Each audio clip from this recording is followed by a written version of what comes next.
नमस्कार। हमारे चैनल में आप सबका दिल से स्वागत है।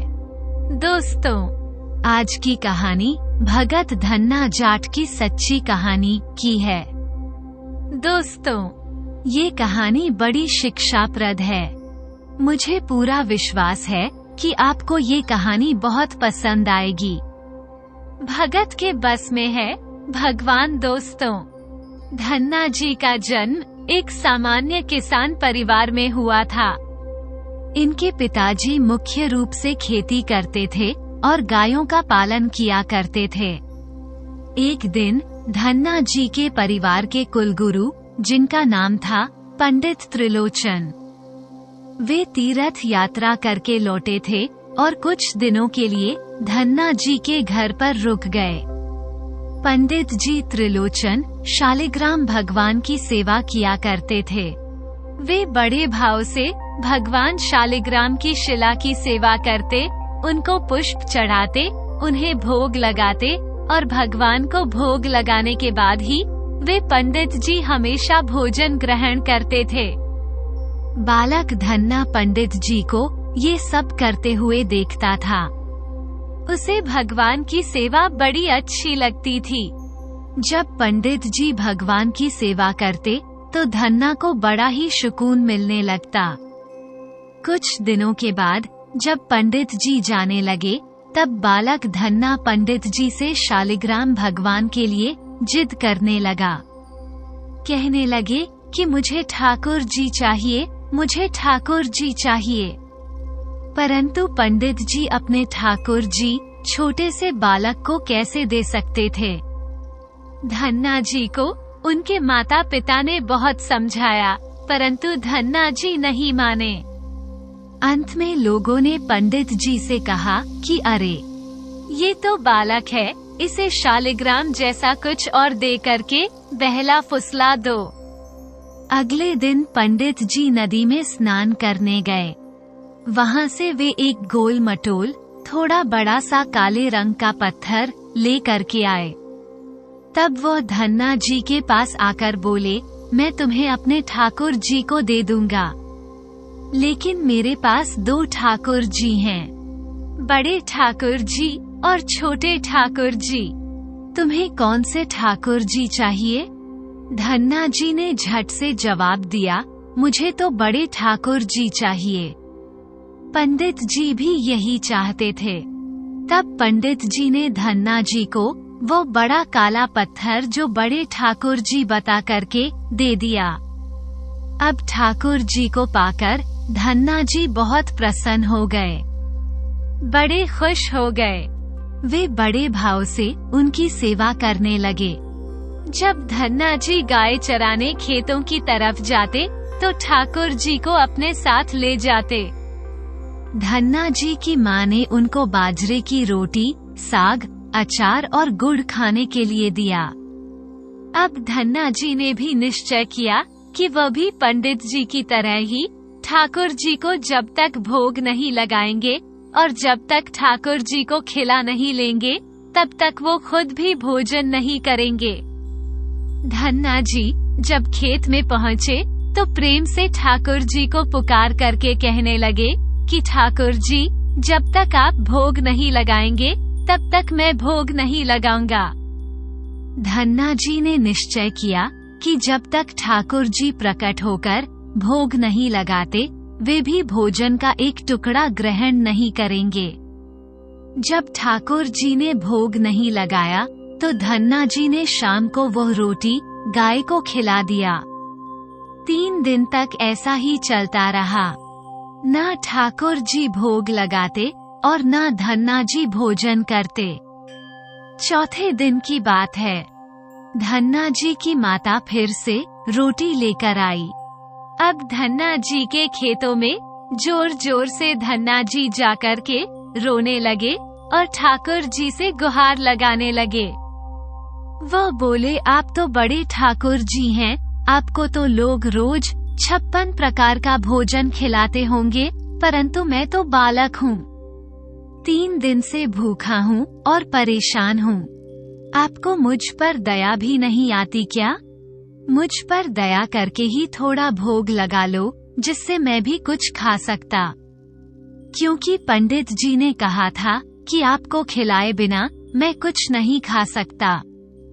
इसीलिए पहले आप खा लो, इसके बाद ही मैं खाऊंगा। धन्ना जी की भोलेपन से की गई प्रार्थना को सुनकर भगवान श्री कृष्ण साक्षात प्रकट हो गए। अपने ठाकुर जी को देखकर धन्ना जी बहुत प्रसन्न हो गए। उन्होंने ठाकुर जी को माँ की दी हुई बाजरे की रोटी, साग और गुड़ खाने को दे दिया। ठाकुर जी बड़े चाव से रोटी खाने लगे। 4 रोटियों में से 2 रोटी ठाकुर जी ने खा लिया। अब ठाकुर जी तीसरी रोटी को खाने लगे। तब धन्ना जी ने उनका हाथ पकड़ लिया और कहा, सारी रोटियां आप ही खा जाएंगे क्या? मुझे भी भूख लगी है, तो मैं कैसे खाऊंगा? मैं तो 4 दिनों से भूखा हूँ। मैंने कुछ भी नहीं खाया है। 2 रोटी आपने खा ली, अब 2 रोटी मेरे लिए छोड़ दो। इसके बाद ठाकुर जी मुस्कराने लगे और बची हुई 2 रोटियां धन्ना जी ने खाई, जो ठाकुर जी ने छोड़ी थी। अब तो उनका ये रोज का नियम बन गया। धन्ना जी जब भी गाय चराने जाते तो भोजन खेत में जाकर के ठाकुर जी के साथ ही करते थे। एक दिन ठाकुर जी ने धन्ना जी से कहा कि तुम रोज मुझे रोटी खिलाते हो, मैं मुफ्त में रोटी नहीं खाना चाहता था। मैं तुम्हारा कोई काम कर दिया करूँगा। धन्ना जी ने कहा, मैं तो बालक हूँ, केवल गाय ही चराता हूँ। मैं आपको क्या काम बता सकता हूँ? तब ठाकुर जी ने कहा कि मैं तुम्हारी गाय ही चरा दिया करूँगा। उस दिन के बाद से ठाकुर जी धन्ना जी की गाय चराने लगे। एक दिन धन्ना जी ने ठाकुर जी से पूछा, आप मुझे अपने हृदय से क्यों नहीं लगाते? तब ठाकुर जी ने कहा, मैं तुम्हें प्रत्यक्ष हो गया हूँ, लेकिन पूरी तरह से मैं तब मिलता हूँ जब कोई सद्गुरु जीव को अपना लेता है। अभी तुमने किसी गुरु की शरणागति ग्रहण नहीं की है, इसीलिए मैं तुम्हें अपने हृदय से नहीं लगा सकता था। तब धन्ना जी बोले, मैं जो जानता नहीं कि गुरु किसे कहते हैं, फिर मैं अपने गुरु कैसे बनाऊं? ठाकुर जी बोले, काशी में जगत गुरु श्री रामानंदाचार्य मेरे ही स्वरूप में विराजमान हैं। तुम जाकर उनकी शरण ग्रहण करो। ठाकुर जी के कहने के अनुसार धन्ना जी ने काशी जाकर रामानंदाचार्य जी की शरणागत ग्रहण कर ली थी। उस समय धन्ना जी की आयु लगभग 15-16 साल के आसपास थी।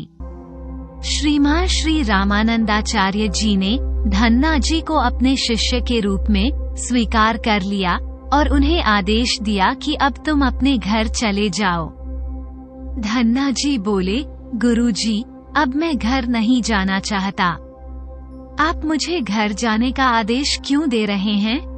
गुरुजी बोले, अगर तुम यहाँ रहकर भजन करोगे तो केवल तुम्हारा ही कल्याण होगा। लेकिन अगर तुम अपने घर जाकर खेती किसानी करते हुए, अपने माता पिता की सेवा करते हुए भजन करोगे तो तुम्हारे साथ कई जीवों का उद्धार हो जाएगा। गुरु जी की आज्ञा के अनुसार धन्ना जी घर को लौट आए। इसके बाद जैसे ही धन्ना जी घर पहुँचे, ठाकुर जी ने उन्हें अपने हृदय से लगा लिया। इसके बाद धन्ना जी खूब संत की सेवा करने लगे। जब भी उनके गांव में कोई साधु संत आता, धन्ना जी उन्हें अपने घर में ले आते और बड़े प्रेम से उनकी सेवा करते, उन्हें भोजन खिलाते। संतों की सेवा करने के कारण अब उनके घर दूर दूर से साधु संत आने लगेगी। धन्ना जी उन सभी का बड़े प्रेम से सत्कार करते और उन सभी को भोजन खिलाते। एक दिन की बात है, धन्ना जी के पिता ने धन्ना जी से कहा कि देखो भाई, हम लोग गृहस्थ हैं। यदि महीने में 1 आध बार कोई साधु आ जाए तो हम उसकी सेवा भी कर दें, और उन्हें भोजन भी करवा देते। लेकिन तुम्हारी इन साधुओं से ऐसी दोस्ती हो गई है कि हर दूसरे दिन कोई न कोई साधु चला आता है और अपने साथ एक दो और को भी ले आता है। ये ठीक नहीं है। हम अपनी खेती बाड़ी का काम करें या इन साधुओं की सेवा करें। तुम तो अभी बालक हो, कुछ कमाते नहीं हो। तुम्हारा पालन पोषण भी हम ही करते हैं और ऊपर से तुम साधुओं को बुला लाते हो। इस प्रकार इन निठल्ले साधुओं की सेवा करना ठीक नहीं है। इसलिए एक बात कान खोलकर सुन लो। आज के बाद यदि तुम किसी साधु को लेकर के घर को आए तो मैं तुम्हें घर में नहीं घुसने दूंगा। अगर तुम्हें साधु की सेवा करनी है तो पहले कुछ कमाई करो, फिर अपनी कमाई से साधु की सेवा करने आना। पिताजी की बात को सुनकर धन्ना जी उदास हो गए और चुपचाप खड़े हो गए। तब पिताजी ने धन्ना को डांटते हुए कहा, आज के बाद किसी साधु को घर में लेकर के मत आना और जाओ खेत में गेहूं बोकर के आ जाओ। खेत तैयार है, बोरी में गेहूं का बीज रखा है, इसे बैलगाड़ी में लादो और खेत ले जाओ। धन्ना जी ने बैलगाड़ी में गेहूं रखा और खेत में बोने के लिए चल दिए। धन्ना जी थोड़ी ही दूर चले थे कि उन्हें मार्ग में कुछ साधुओं की टोली आती दिखाई दी। धन्ना जी ने बैलगाड़ी से उतरकर उन साधुओं को साष्टांग प्रणाम किया। संतों ने धन्ना जी को आशीर्वाद दिया और पूछा, बेटा इस गांव में धन्ना जी का कौन सा घर है? सुना है वे जगत गुरु रामानंदाचार्य के शिष्य हैं और बहुत छोटी सी उम्र में उन्होंने भगवान का दर्शन प्राप्त कर लिया है। आज हम भी उनका दर्शन करना चाहते हैं। ये सुनकर धन्ना जी संकोच में पड़ गए और वो हाथ जोड़कर बड़ी विनम्रता से बोले, महाराज मुझे ही लोग धन्ना भगत कहते हैं। संत बोले, भगवान ने बड़ी कृपा की, हम जिनसे मिलने आए थे वो यहीं मिल गए। निश्चित आप ऐसे ही भक्त हैं जैसा आपके विषय में सुना था। कितनी विनम्रता है आप में। चलिए आपके घर चलते हैं, वहीं बैठकर आपसे चर्चा करेंगे और ढेर सारी बातें करेंगे। धन्ना जी ने सोचा, अभी पिताजी ने साधुओं को घर लाने से मना किया है। यदि मैं खेतों में बीज बोने के बजाय इन साधु संतों को घर ले गया तो पिताजी आसमान सिर पर उठा लेंगे और इन साधुओं को भी भगा देंगे। तब धन्ना जी कुछ विचार करके बोले, महाराज अभी घर में कोई नहीं है, मैं भी खेतों की तरफ जा रहा हूँ, आप भी मेरे साथ वहीं चलिए। संत बोले, ठीक है, हमें तो आपसे मिलना थे और आप जहाँ भी ले चले हम वहीं चलेंगे। फिर धन्ना जी उन सभी को खेत पर ले करके चले गए। खेत में एक पेड़ के नीचे बने हुए चबूतरे पर साधुओं को बैठा करके बोले, महाराज आप यहीं पर कुछ देर तक विश्राम कीजिए, तब तक मैं आपके लिए भोजन पानी की व्यवस्था करता हूँ। इतना कहकर धन्ना जी वहाँ से बैलगाड़ी लेकर के चले गए। बैलगाड़ी लेकर धन्ना जी सीधे बनिया की दुकान पर पहुँचे। वहाँ पर उन्होंने बैलगाड़ी में जो भी बीज गेहूं खेत में बोने के लिए रखा था उसे बनिया को बेच दिया और उसी से दाल, चावल और जो भी उससे बनने वाला पदार्थ था, चूरमा, सारा सामान खरीद लिया। सामान लेकर धन्ना जी खेत पहुँचे। वहाँ पर संतों के साथ मिलकर बहुत बढ़िया दाल, बाटी और चूरमे का प्रसाद बनाया। भगवान को भी भोग लगाने के बाद बड़े प्रेम से संत और धन्ना जी बैठ करके भोजन किया। इसी बीच भगवान की चर्चा भी होती रही। संतों को भोजन करवाने के बाद बड़े प्रेम से धन्ना जी ने उनको विदा कर दिया। संतों के जाने के बाद धन्ना जी सोचने लगे कि बीज वाले गेहूं को तो बेच करके मैंने संतों को भोजन करा दिया, अब खेत में क्या बोया जाए? अगर पिताजी बीज मांगेंगे तो मैं कहाँ से बीज ला करके दे दूंगा, और यदि खेत में कुछ पैदा नहीं हुआ तो मैं पिताजी को कौन सा जवाब दूंगा? यही सोच करके धन्ना जी ने बोरियों में रेत भरी और आसपास के लोगों को दिखाने के लिए उसी रेत को वे खेत में बोने लगे। सुबह से शाम तक सारी बोरियां जो रेत की बनाई थी, धन्ना जी ने जो बोरियों में रेत को भरा था वो सब खेत में छिड़क दी। आसपास के खेतों के किसान देख रहे थे कि धन्ना जी खेतों में गेहूं बो रहे हैं, परंतु वो तो खेतों में रेत बो रहे थे। खेत बोने के बाद धन्ना जी बड़े प्रसन्न मन से घर की ओर चल दिए। वे सोचने लगे, खेत में तो कुछ उगना नहीं है तो देखभाल भी नहीं करनी पड़ेगी। धन्ना जी जब घर पहुँचे तो बोले कि पिताजी मैं खेत को बो आया हूँ। कुछ दिन बीते। धन्ना जी के पिताजी और गांव के कुछ बड़े बूढ़े लोग धन्ना जी के पास आए और बोले कि तुमने कैसा खेत बोया है? ऐसी फसल तो हमने अपने जीवन में आज तक नहीं देखी। ऐसा लगता है जैसे गेहूं का एक एक दाना नाप नाप करके एक समान दूरी पर बोया गया है और सारे ही दाने उगाए हैं। इतनी सुंदर फसल तो हमने आज तक नहीं देखी कि यह सब तुमने कैसे किया? धन्ना जी सोचने लगे, सब उनको ताने मार रहे हैं, खेत में कुछ होगा नहीं होगा, इसीलिए ऐसी बातें सब कह रहे हैं। तब धन्ना जी आश्चर्यचकित होकर के स्वयं खेत पर जा करके देखा। उन्होंने देखा कि जिस खेत में उन्होंने रेव बोई थी वहाँ पर फसल उगाई थी, और इतनी सुंदर फसल उन्होंने भी कभी नहीं देखी थी। फसल को देखकर धन्ना जी भगवान की कृपा का एहसास हुआ और उनकी आंखों से आंसू निकल आए। धन्ना जी जोर जोर से रोने लगे। जब धन्ना जी के पिता और अन्य गांव वाले ने रोने का कारण पूछा, तब धन्ना ने रोते हुए सारी घटना कह सुनाई।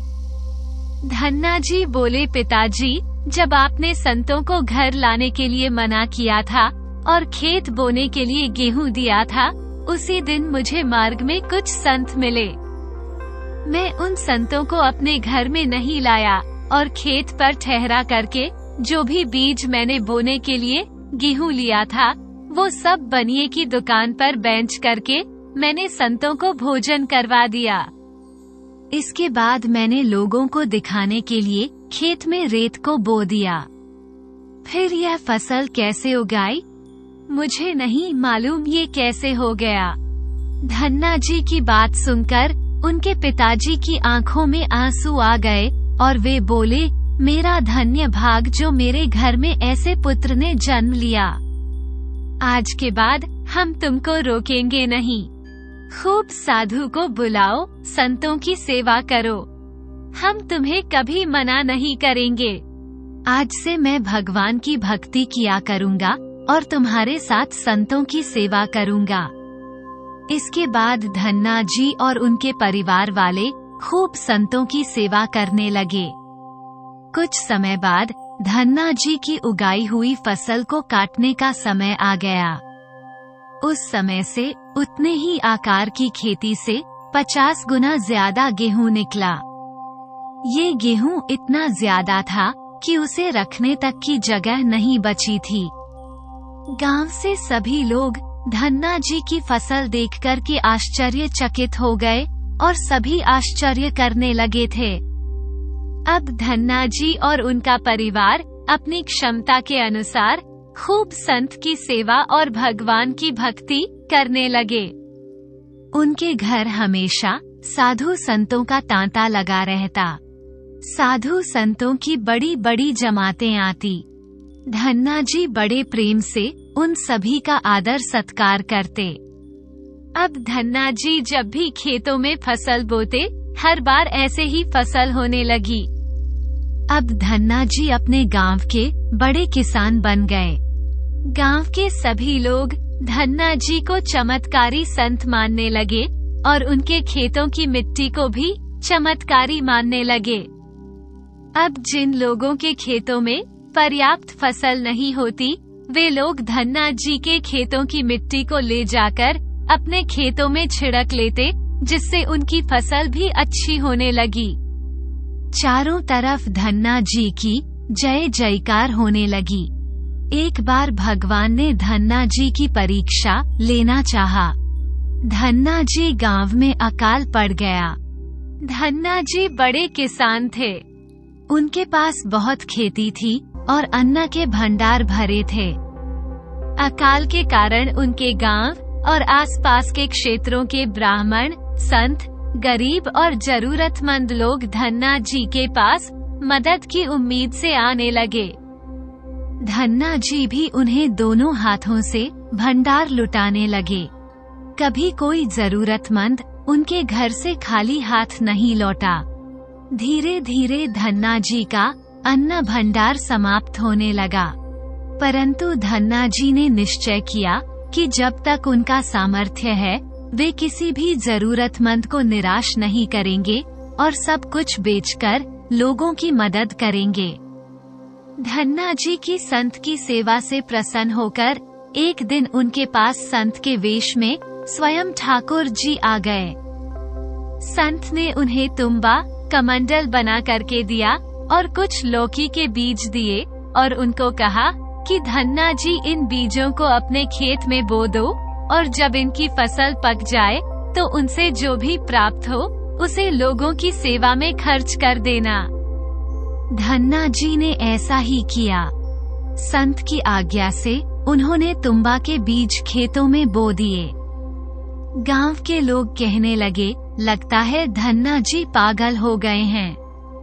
ऐसे भीषण अकाल में फसल बो रहे हैं, परंतु वो भी तुम्बा की, इस कड़वी तुम्बा को जो पशु भी नहीं खाते, या तो केवल कमंडल बनाने के काम में आता है। ऐसी फसल यदि उग भी गई, पैदा भी हो गई, तो उसका क्या फायदा होगा? परंतु धन्ना जी ने संत के कहने के अनुसार अपने खेतों में तुम्बा लौकी के बीज बो दिए। कुछ दिन बाद तुम्बा की फसल उगाई। सभी लोग आश्चर्य करने लगे कि ऐसे भीषण अकाल में बिना पानी के कोई फसल कैसे उठ सकती है। कुछ ही दिनों में धन्ना जी का खेत हरा भरा हो गया। इसी बीच धन्ना जी जरूरतमंदों की सेवा करते रहे। धन्ना जी ने अपना सारा अन्न भंडार लुटा दिया। उनके घर में जो भी फसल के बीज रखे थे, वे सब उन्होंने संतों को भोजन के लिए दान कर दिया। अब उनके पास अपने परिवार के गुजारे के लायक भी अन्न नहीं बचा था। गांव के लोग कहने लगे, बड़ा मूर्ख है जो सारा अन्न लुटा दिया। अपने परिवार के लिए कुछ भी नहीं रखा और इसने फसल में बोई तो तुम्बा जिसे कोई खा भी नहीं सकता। धन्ना जी को लोगों की बातों से कोई फर्क नहीं पड़ा। वे तो भगवान का नाम लेते रहते और लोगों की मदद करते रहते। एक दिन ऐसा आया जब धन्ना जी के खेतों में लगी फसल पक गई।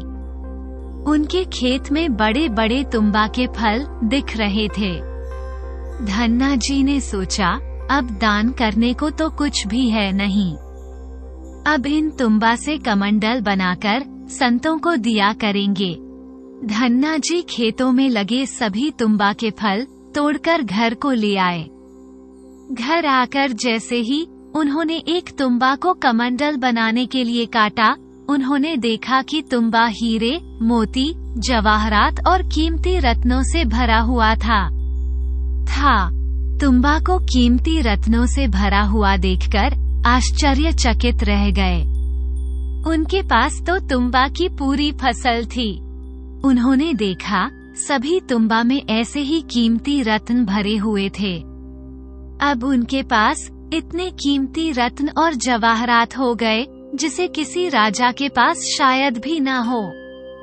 इस चमत्कार को देखने के बाद धन्ना जी को उन संतों की याद आई जिन्होंने उन्हें तुम्बा के बीज दिए थे। उस संत ने कहा था कि इस फसल से जो भी प्राप्त हो उसे लोगों की सेवा में लगा देना। अब धन्ना जी उस धन से लोगों की सेवा करने लगे।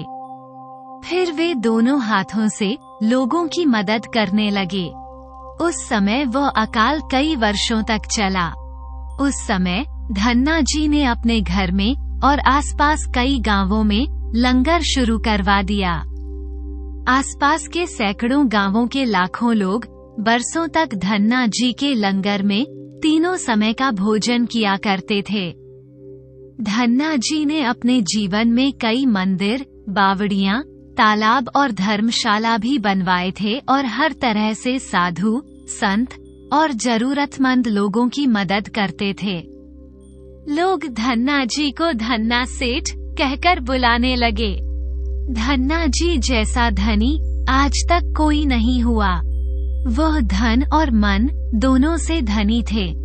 आज भी उनके नाम पर धनी लोगों को धन्ना सेठ की पदवी दी जाती है और कहा जाता है, क्या तुम धन्ना सेठ हो गए? दोस्तों, यदि भगवान की कृपा जिस व्यक्ति पर हो जाए और उनका आशीर्वाद रूप को प्राप्त हो जाए, उनके लिए जीवन में कुछ भी असंभव नहीं होता। सब संभव हो जाता है। भगवान की कृपा धन्ना पर बनी और धन्ना सेठ बन गए। दोस्तों, ये कहानी आपको कैसी लगी है? एक प्यारा सा कमेंट करके जरूर बताना।